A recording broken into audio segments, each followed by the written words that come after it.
وحده لا شريك له شهادة نتخذها ذخيرة ليوم الدين وأشهد أن سيدنا محمدا عبده ورسوله أفضل الأنبياء وسيد المرسلين اللهم صل وسلم وبارك وكرم ومجد وعظم على سيدنا وحبيبنا وشفيعنا وقرة أعيننا ومولانا محمد وعلى آله وصحبه أجمعين ولا حول ولا قوة إلا بالله العلي العظيم أما بعد سبحانك لا علم لنا إلا ما علمتنا إنك أنت العليم الحكيم رب اشرح لي صدري ويسر لي أمري واحلل عقدة من لساني يفقه قولي واهد قلبي وسدد به لساني اللهم أرنا الحق حقا وارزقنا اتباعه وأرنا الباطل باطلا وارزقنا اجتنابه واجعلنا من الذين يستمعون القول فيتبعون أحسنه نويت التعلم والتعليم والتذكر والتذكير والنفع والانتفاع والإفادة والاستفادة والحث على التمسك بكتاب الله وسنة رسوله والدعاء إلى الهدى والدلالة على الخير ابتغاء وجه الله ومرضاته وقربه وثوابه سبحانه وتعالى وصلى الله على سيدنا محمد وعلى آله وصحبه وسلم الحمد لله رب العالمين. Assalamualaikum warahmatullahi wabarakatuh. Alhamdulillah, alhamdulillah. Senantiasa kita banyak bersyukur kepada Allah Subhanahu wa taala atas segala limpahan nikmat, anugerah dan karunia yang telah Allah berikan kepada kita semuanya. Mudah-mudahan nikmat zahir Allah sempurnakan dengan nikmat batin. Nikmat dunia Allah sempurnakan dengan nikmat akhirat. Nikmat panjang umur, sehat walafiat Allah sempurnakan dengan akhir husnul khatimah. Amin ya rabbal alamin.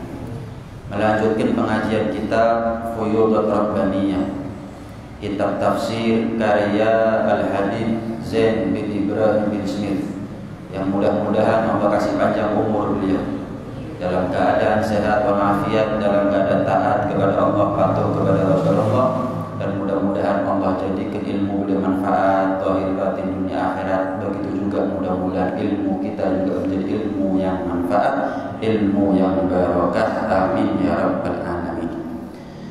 Kita masuk dalam tafsir yang ke-28. Wa afada radhiyallahu anhu ala qaulihi ta'ala wa ma arsalna min qablika min rasulin wala nabiyyin illa idza tamanna alqa asyaitanu fi umniyatihi.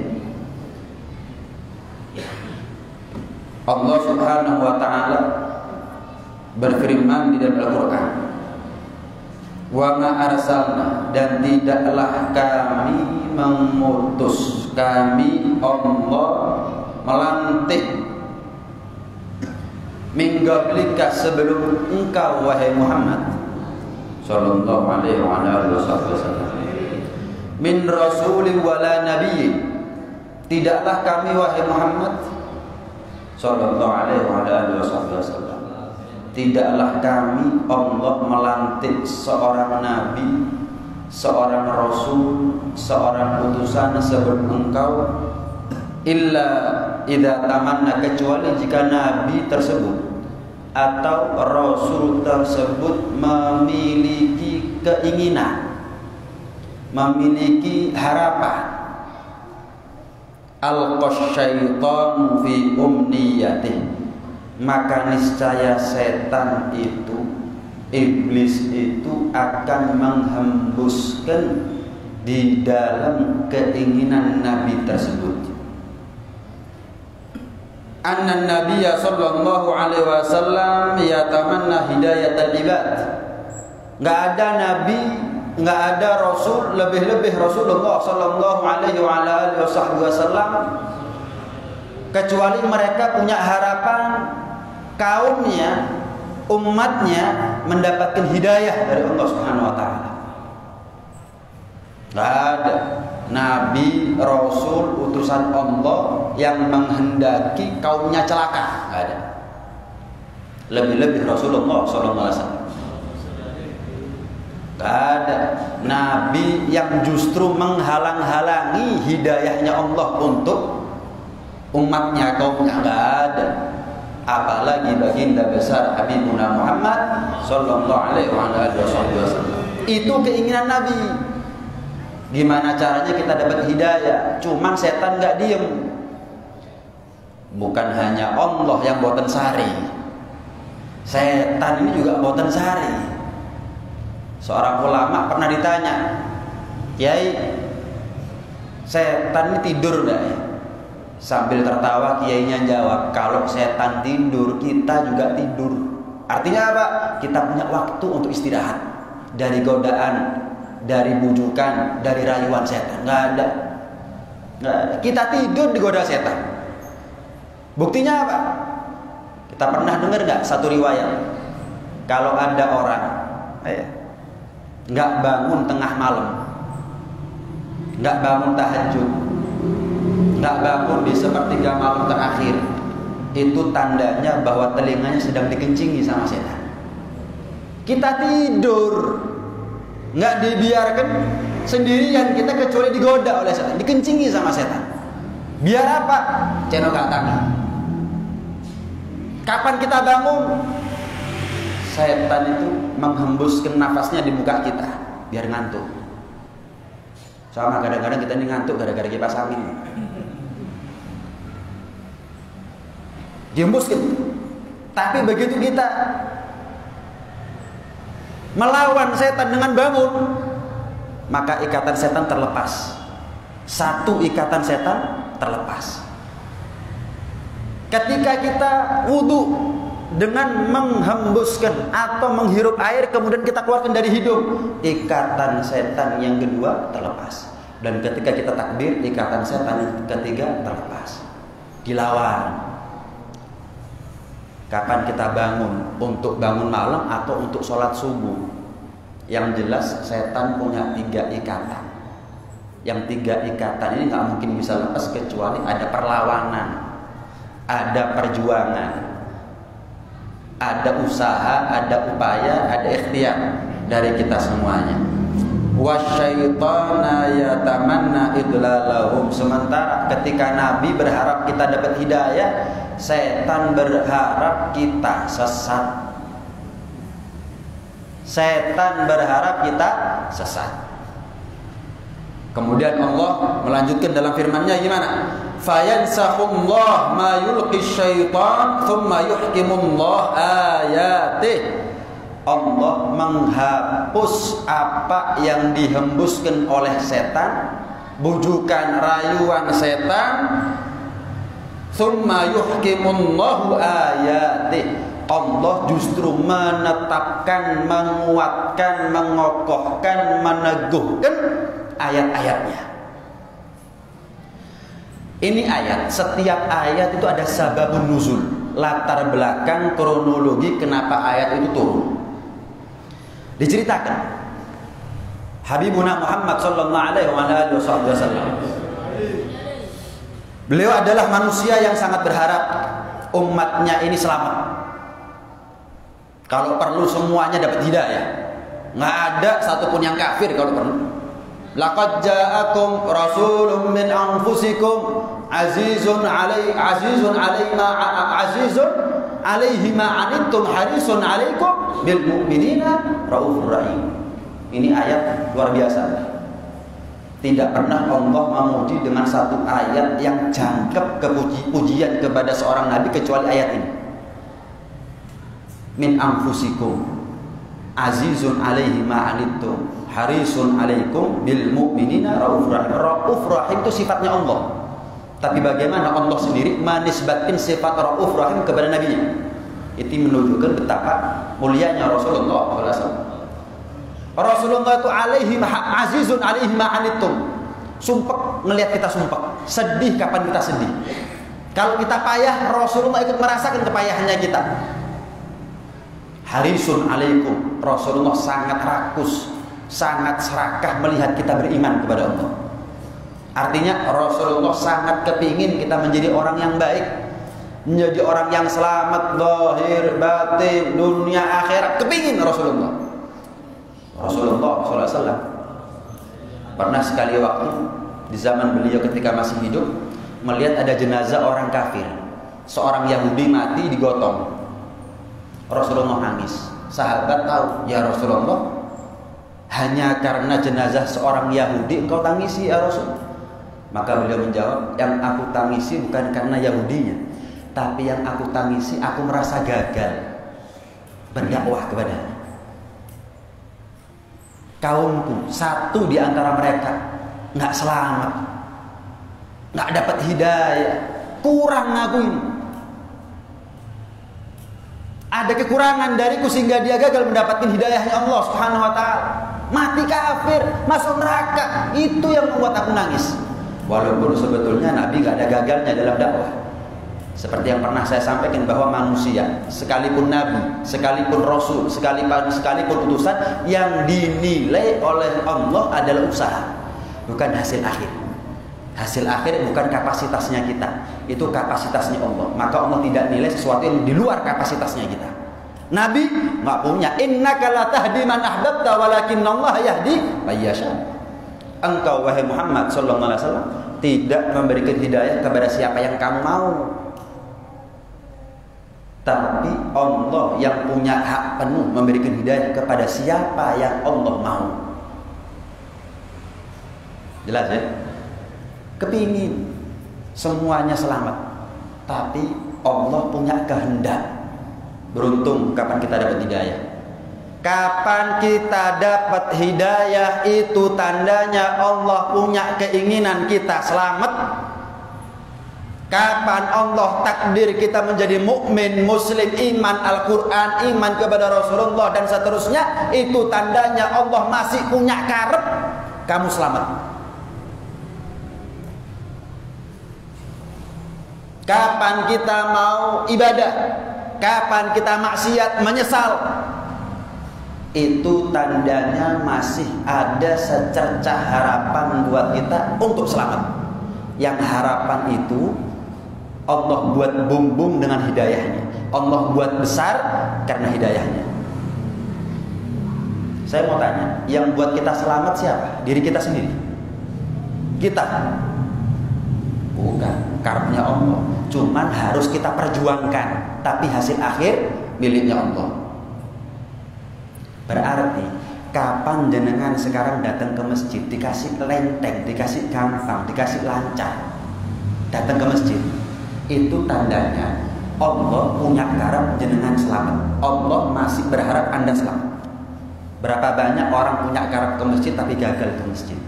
Kenapa? Itu tandanya saat itu dia tidak diinginkan, dikehendaki oleh Allah untuk selamat, untuk hidayah. Man yuridillahu bihi khairan yufaqihu fiddin. Barang siapa yang dikehendaki terhadap orang tersebut sebuah kebaikan, Allah fahamkan kepada dirinya agama. Jadi kalau kita ingin tahu seberapa jauh Allah kepingin kita selamat, seberapa jauh, seberapa dalam pemahaman kita terhadap agama kita sendiri, agama Islam. Berarti saat ini kita sedang dikehendaki untuk menjadi pribadi yang selamat oleh Allah SWT.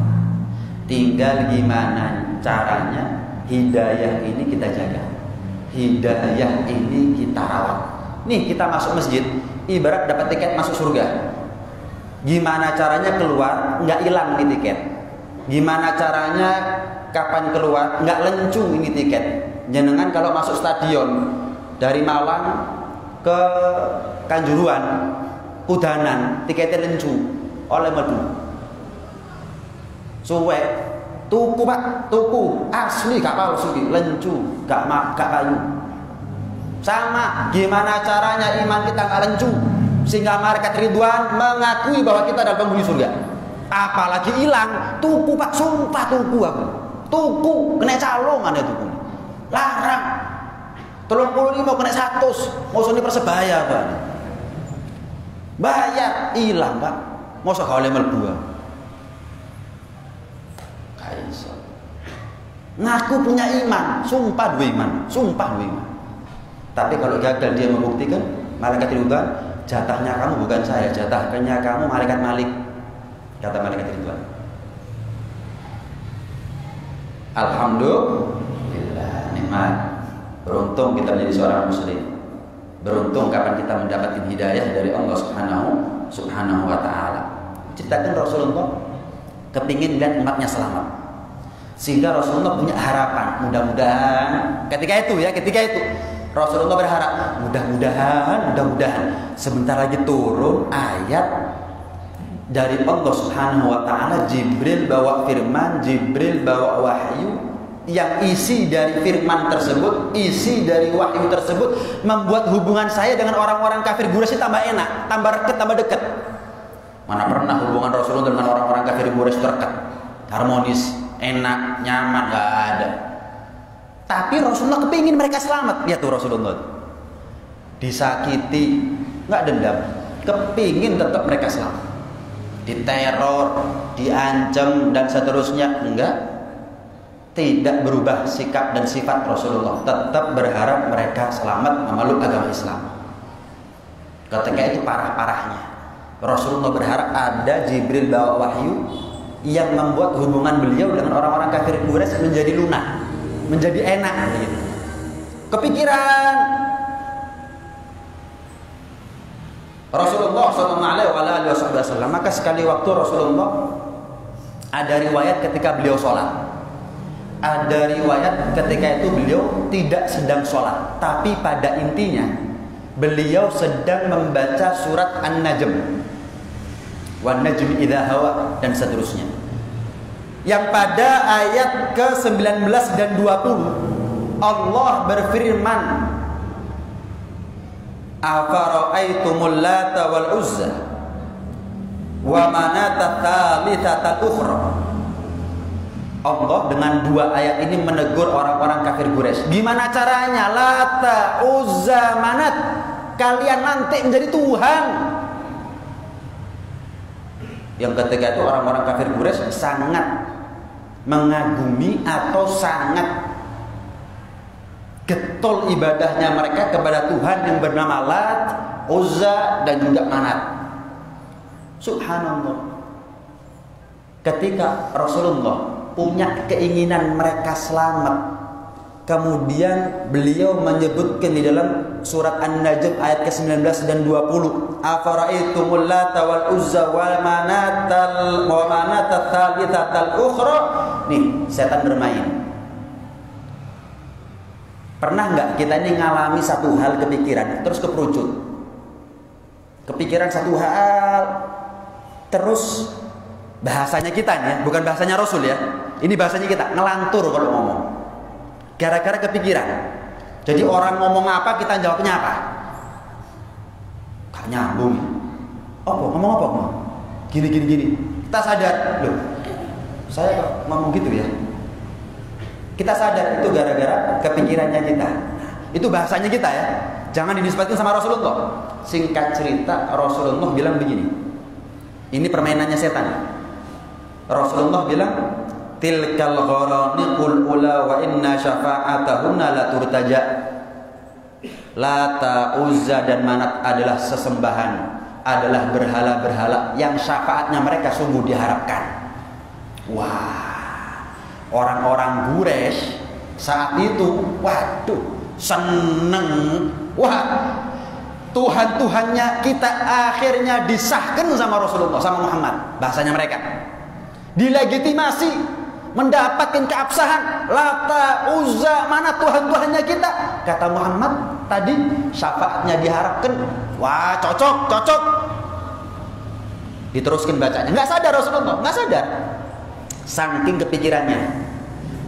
Seperti tadi Allah bilang kan, ketika Nabi berharap, tidak ada seorang Nabi dan Rasul ketika dia punya harapan untuk menyelamatkan umat, kemudian setan diem, itu nggak mungkin.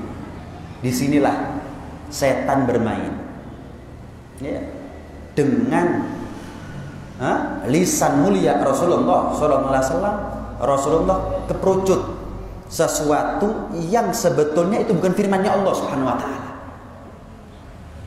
Lata, Uzza, Manat, 3 sesembahan yang sungguh syafaatnya adalah kita harapkan nanti. Wah, senang orang-orang Quraisy. Nggak sadar Rasulullah, diteruskan bacaannya sampai ada ayat sajdah. Akhirnya beliau Rasulullah sujud, yang iman sujud, yang kafir sujud. Kenapa? Nyebut Tuhannya soalnya. Nyebut Tuhannya, Lata, Uzza dengan sebutan-sebutan yang baik. Wah, nggak cuma yang iman yang sujud, yang kafir juga sujud. Timbul pertanyaan ya, lu mosok setan berhasil menyelip dalam lisan mulia Rasulullah sehingga beliau keperucut begini dan begitu? Nanti kita bahas. Nggak sadar Rasulullah. Sujud semuanya. Yang iman sujud bukan karena mengakui Lata, Uzza dan Manat sebagai Tuhan, cuman manut sama Rasulullah, titik. Itu imannya orang nggak kritis. Rasulullah kok dikritik? Pokoknya sujud ya wes. Oh, mungkin itu firman-Nya Allah Subhanahu wa taala, tapi maknanya gimana? Dan seterusnya. Pokoknya sujud. Yang kafir sujud karena nyebut-nyebut Tuhannya mereka dengan sebutan yang baik. Wes, sujud mereka semuanya. Sampai orang-orang Quraisy setelah mereka bangkit dari sujudnya berpencar. Dari mulut ke mulut jadi viral.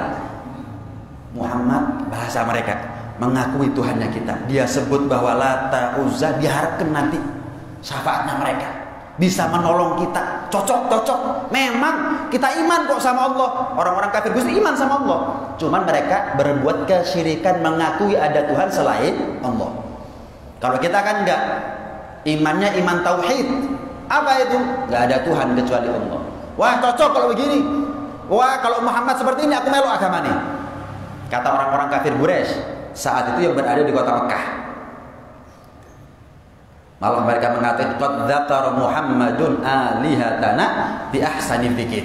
Betul-betul Muhammad telah memuji Tuhan kita dengan sebaik-baiknya pujian. Cocok. Memang Allah adalah zat yang maha menghidupkan. Memang adalah Allah zat yang maha mematikan, maha menciptakan, maha memberikan rezeki. Tapi Tuhannya kita, Lata, Uzza dan Manat, akan memberikan syafaat buat kita di sisi Allah Subhanahu wa taala. Bahasanya orang-orang kafir Quraisy saat itu. Kalau Muhammad terus seperti ini, fanahnu ma'ahu. Kami bersama Muhammad kalau begini. Kalau Muhammad betul seperti ini, kami bersama Muhammad sallallahu alaihi wasallam. Enggak sadar Rasulullah SAW. Sampai datang sore hari. Turun malaikat Jibril menegur Rasulullah SAW. Ya Rasulullah, apa yang sudah kamu lakukan? Ya Rasulullah, apa yang sudah engkau perbuat? Engkau telah mengucapkan, membaca di hadapan khalayak ramai, di hadapan manusia sesuatu yang aku tidak datang dengannya. Sesuatu yang bukan dari Allah Subhanahu wa taala. Akhirnya sedih Rasulullah. Merasa salah Rasulullah. Takut Rasulullah. Sudah gagal dalam mengemban amanat, jangan-jangan. Bukan menyelamatkan umat, malah nyesatkan umat. Nangis Rasulullah, sedih, takut, campur aduk perasaan Rasulullah. Ini pembelaannya Allah Subhanahu wa taala. Pembelaannya Allah bagaimana? Fayansakhullahu ma yulqis syaitan tsumma yuhimullahu ayati. Allah hapus apa yang sudah dihembuskan daripada godaan setan melalui perantara lisan Nabi Muhammad SAW, dan justru Allah mengihkan, menetapkan dan mengokohkan ayat-ayatnya Allah Subhanahu wa taala. Sampai diceritakan sahabat-sahabat yang ada di kota Habasyah, Ethiopia, Afrika, satu yang mereka hijrah pertama kali ada hijrah ke Habasyah sebelum hijrah ke Madinah. Sahabat-sahabat dengar kalau ternyata orang-orang Quraisy saat itu sujud bersama Rasulullah. Mereka nganggap orang-orang kafir Quraisy Islam. Yang mana sahabat yang hijrah ke Habasyah dengan beberapa orang kafir Quraisy yang ada di Mekah itu memiliki hubungan kekeluargaan. Ya mulai katanya orang-orang yang di Habasyah, sahabat-sahabat di Habasyah, ya kalau gitu saya pulang saja. Ketemu keluarga saya yang sudah satu agama sama saya. Ketika mereka sudah dekat dengan Mekah, Ternyata mereka tahu, enggak, kejadiannya bukan mereka sujud karena Islam. Mereka sujud justru mereka menganggap bahwa Rasulullah sudah menganggap Tuhan-Tuhannya mereka sebagai Tuhan yang sah, Tuhan yang benar, Tuhan yang ngasih pertolongan dan seterusnya. Waduh, kadung itu Mekah. Akhirnya ada di antara mereka yang menyelinap tetap masuk ke Mekah. Ada yang mereka minta suaka, minta perlindungan karena sudah kadung di Mekah. Nanggung, mereka akhirnya masuk ke Mekah. Ada yang karena suaka perlindungan dari kerabatnya, atau ada yang menyelinap masuk ke kota Mekah. Menyelinap masuk ke kota Mekah. Akhirnya Rasulullah mengumumkan, setelah dapat kabar dari berita Jibril, Rasulullah mengumumkan, enggak, 2 ayat tadi itu, Lata, Uzza dan Manat, yang dari lisanku aku akui sebagai Tuhan, itu bukan dari Allah. Itu karena aku betul-betul kepingin kalian itu mendapatkan hidayah dari Allah memeluk agama Islam. Aku berkeinginan Allah menurunkan ayat 1 atau 2 ayat yang membuat kalian ini ada respect sama Islam. Saking kepinginnya, 2 kalimat itu bukan dari Allah tapi dari lisanku, kata Rasulullah. 2 ayat itu adalah dari lisanku. Pekel tambah pekel daripada sebelumnya kaum kafir Quraisy. Loh, kok pakai ralat-ralat gini Muhammad? Jangan pakai ralat-ralat Muhammad, itu bener itu. Enggak. Aku menyesal, aku salah, kata Rasulullah. Aku menyesal, aku salah. Tapi kesalahanku bukan tanpa alasan. Alasanku adalah karena saking kepinginnya aku kalian memeluk agama Islam, kalian selamat.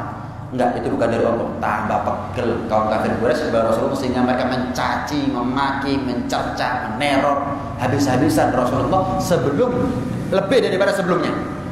Lebih daripada sebelumnya. Nah,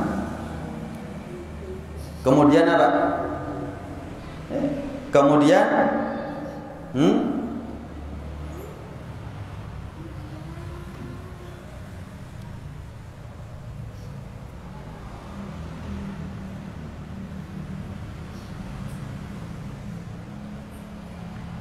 sebentar.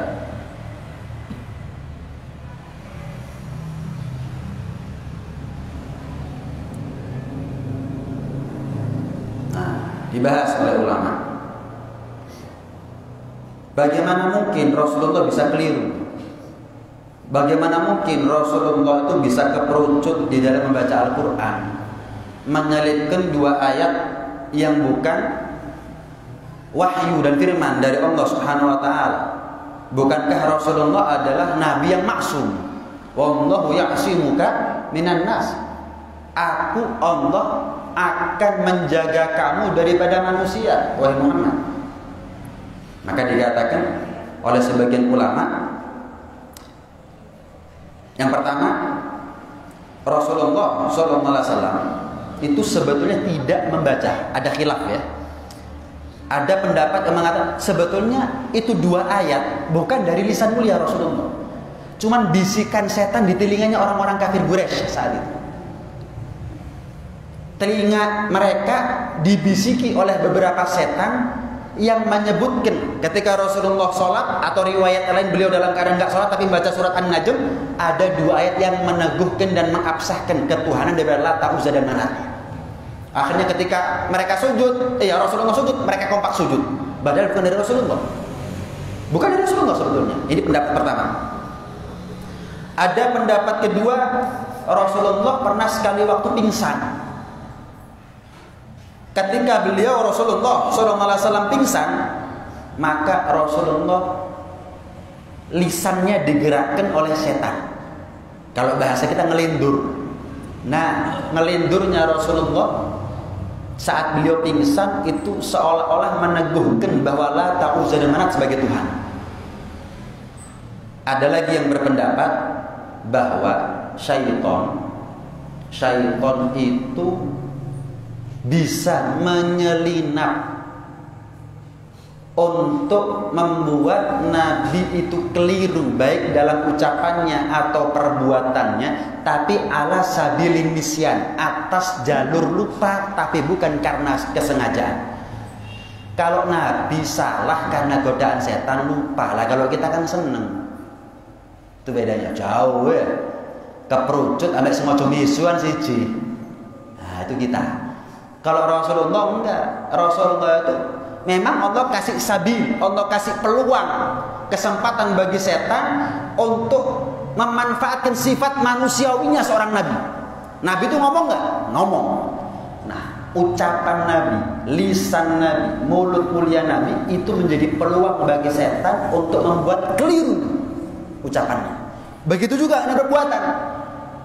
Begitu juga dengan perbuatan. Cuman bedanya kalau nabi kapan salah langsung ditegur. Kalau kita karena salahnya karena hobi, salahnya karena seneng, yo kailing. Masih yo Al-Qur'an, masih yo hadis Nabi. Kenapa? Hobi, nyandu, gemar. Tapi karena Nabi langsung ditegur oleh Allah Subhanahu wa taala. Seperti dalam surat Abasa wa Tawalla. Ketika Rasulullah SAW ada di hadapan pembesar-pembesar Quraisy. Enak-enak dakwah Rasulullah, tiba-tiba ada seorang sahabat yang maaf matanya buta, namanya Ibnu Ummi Maktum. Manggil-manggil nama Rasulullah, enggak direken sama Rasulullah. Abasa wa tawalla, malah Rasulullah menampakkan muka yang masam kepada Ibnu Ummi Maktum. Tuh gangguan. Enak-enak dakwah kepada pembesar-pembesar Quraisy. Ini kesempatan nih, belum tentu datang yang kedua kalinya. Kok diganggu sama seorang sahabat Ibnu Ummi Maktum? Ditegur, langsung ditegur oleh Allah SWT dalam surat Abasa wa Tawalla. Langsung kontan. Kalau kita nunggu berapa tahun? Hah? Ini gambaran. Tapi alhamdulillah. Alhamdulillah.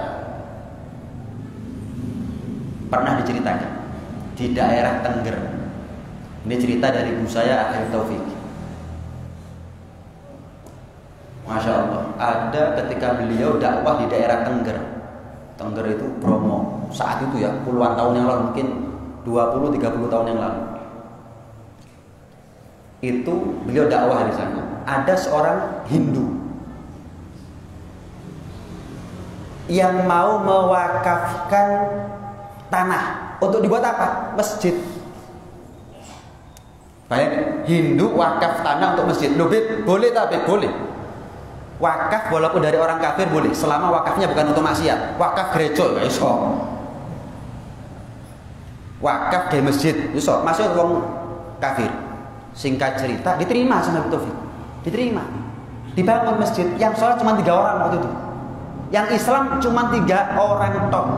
Wis dibangun masjid selesai, sudah selesai pembangunannya. Seminggu setelah bangun masjid masuk Islam, setelah dibangun masjid masuk Islam. Enggak masuk Islam kecuali seminggu kemudian meninggal. Sekarang yang muslimnya dulu cuma 3 orang, sekarang 98% muslimin. Yang kita bayangkan ganjarannya Hindu dulunya yang wakaf masjid, terus dia sama keluarganya masuk Islam setelah bangunan masjid selesai, seminggu meninggal, sampai sekarang dia apa ganjarannya?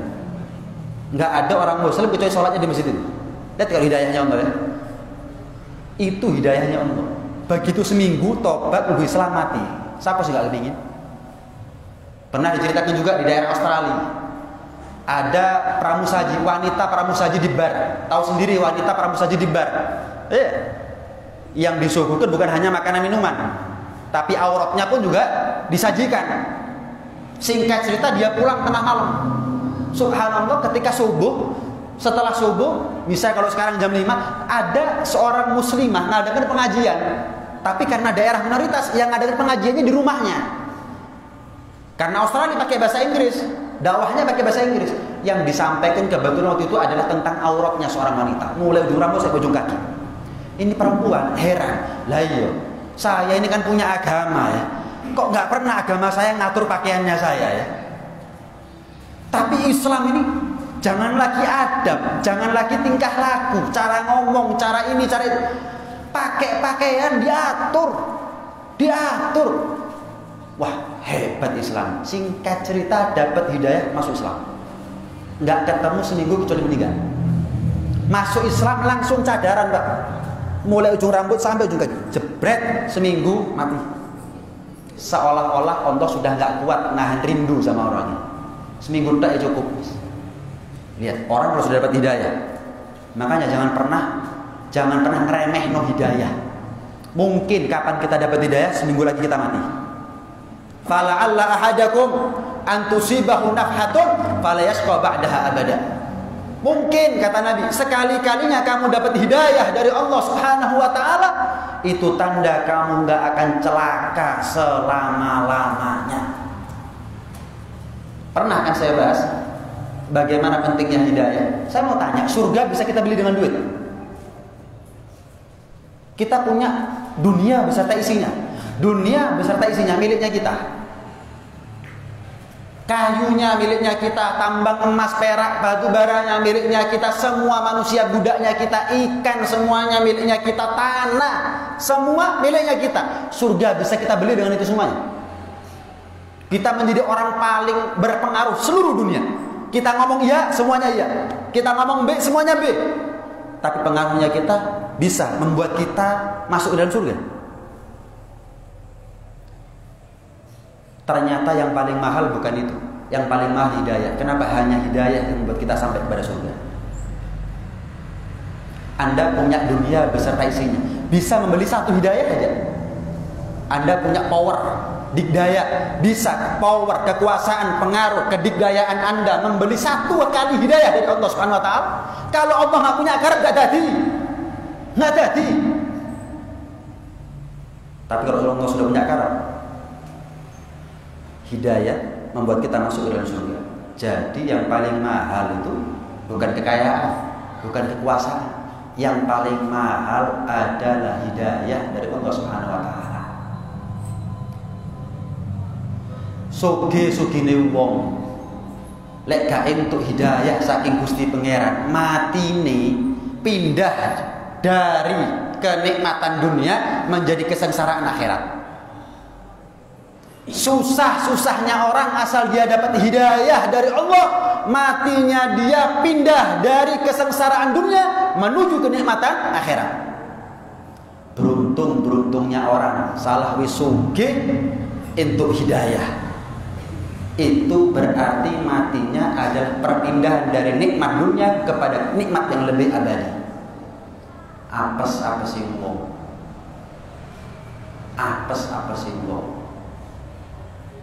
Salah wis gak sugih, susah gak entuk hidayah, maka matinya dia adalah perpindahan dari kesusahan dunia kepada kesusahan akhirat. Ternyata yang paling mahal adalah hidayah dari Allah Subhanahu wa taala. Hidup matinya Nabi itu untuk hidayahnya kita. Pertanyaannya, mana hidup matinya kita untuk Rasulullah sallallahu alaihi wasallam? Tidak ada kedurhakaan yang lebih parah kecuali durhakanya anak kepada orang tua, durhakanya umat kepada nabinya, durhakanya seorang hamba kepada Tuhannya. Itu durhaka paling mokong, durhaka yang kebacut. Durhakanya seorang santri kepada guru, anak kepada orang tua, kemudian umat kepada nabinya, dan durhakanya seorang hamba kepada Allah Subhanahu wa taala. Pak Bu, jenengan ini kalau tidak dikehendaki menjadi seorang muslim, kalau jenengan tidak dikehendaki selamat, jenengan gak diciptakan menjadi seorang muslim.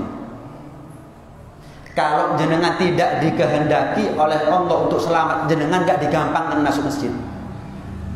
Kalau jenengan bukan termasuk di antara mereka yang dikehendaki selamat, jenengan gak digampangkan untuk belajar ilmu agama.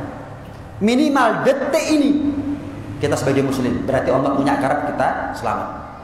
Detik ini kita masuk masjid, berarti Allah punya akarat kita selamat. Tanda kedua.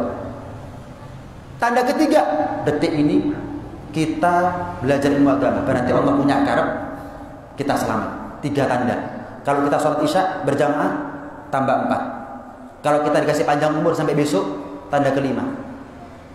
Kalau besok kita masih Islam, tanda ke-6. Terus berapa tanda Allah kasih kepada kita untuk kita sadar dan melek, kamu ini dikehendaki oleh Allah untuk selamat. Ada nggak orang murtad gara-gara sembako? Itu tandanya Allah nggak kepingin dia selamat. Ada nggak ulama mati su'ul khotimah? Ada ya? Bal'am bin Ba'ura, Barseso. Sering kita dengar ceritanya. Itu tandanya dia dicoret sebagai penghuni surga. Gak selamat, gak selamat. Titik. Ada nggak guru ngaji tapi cabul? Ada ya? Itu tandanya dia nggak dikehendaki oleh Allah, selamat. Titik. Ada nggak mantan preman terus husnul khotimah? Oke. Mantan preman jadi wali ya? Ibrahim bin Adham. Dulunya adalah orang yang kemaruk dunia, menjadi tokoh sufi. Fudail bin Iyad. Dulunya adalah perompak, tukang begal, jadi wali, jadi sufi. Bishr al-Hafi juga begitu. Dulunya adalah orang yang banyak maksiat, singkat cerita tobat, wis istiqomah, menjadi tokoh sufi. Banyak cerita seperti itu. Intinya kita harus sadar, saya ini dikasih hidup tujuannya apa? Dan tanda-tanda yang sudah Allah berikan kepada saya ini apa? Tanda selamat apa tanda nggak selamat? Kalau kita sadar, lebih banyak tanda selamat daripada tanda-tanda nggak selamat. Loh tapi Beb, saya pernah begini, saya pernah begitu, melakukan ini, melakukan itu. Saya dah umur apa enggak?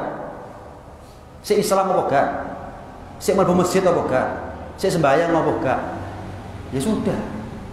Kalau Allah berkehendak kita nggak selamat gara-gara pernah ini pernah itu, buat murtad selesai. Kalau Allah punya karat kita nggak selamat, kapan maksiat mati selesai. Tapi Allah kasih panjang umur, Allah kasih kesempatan untuk kesekian kalinya. Allah ijabah permintaan kita, doanya kita dikasih oleh Allah Subhanahu Wa Taala sampai sekarang. Minta sehat jadi kayak sehat, jaluk selamat jadi kayak selamat. Jalur rezeki yang dikasih rezeki, duwe keturunan, duwe bojo, semuanya dikasih sama Allah. Antara yang belum diijabah sama doa yang sudah diijabah, lebih banyak yang diijabah. Lebih banyak yang sudah diijabah, cuman karakternya manusia sing dilele sing gurung dikai. Api sekali elek buyar. Masih ana Gusti Pangeran kadang-kadang menungso ngono. Api terus Gusti Pangeran. Sekalinya Allah enggak ngasih ijabah apa yang kita minta. Mana? Saya enggak dikasih. Kon urip itu kok sapa? Iso ambekan itu kok sapa? Gak mati kok sapa? Ya Allah, 1000, 2000, 10.000, 20.000, 1.000, 2.000, 200.000 kok sapa? Itu semua.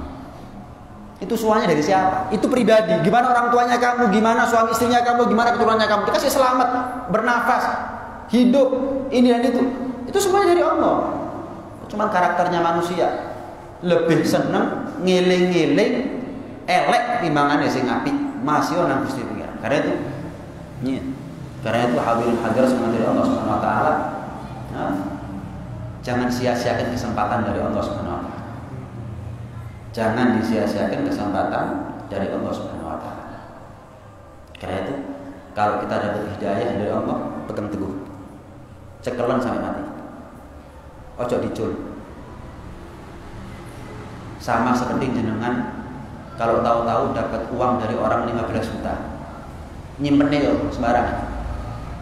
Nih, saya kasih uang 15 juta, pasti jogo temenan duit 15 juta.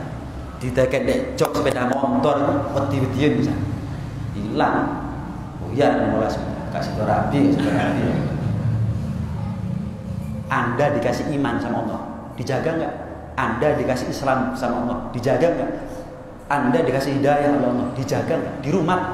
Di rumah. Karena itu adalah nikmat yang paling besar yang Allah berikan kepada kita semuanya. Panjang sebetulnya masih. Ya, ada 3 hikmah yang bisa kita ambil dari satu ayat ini. Insya Allah kita akan pelajari, akan kita bahas di pertemuan yang akan datang. Mudah-mudahan kasih panjang umur dalam keadaan sehat walafiat, dalam keadaan taat kepada Allah, patuh kepada Rasulullah, dalam keadaan istiqomah, dan mudah-mudahan setelah panjang umur sehat walafiat kita kapan meninggal dalam keadaan husnul khotimah. Amin ya rabbal alamin.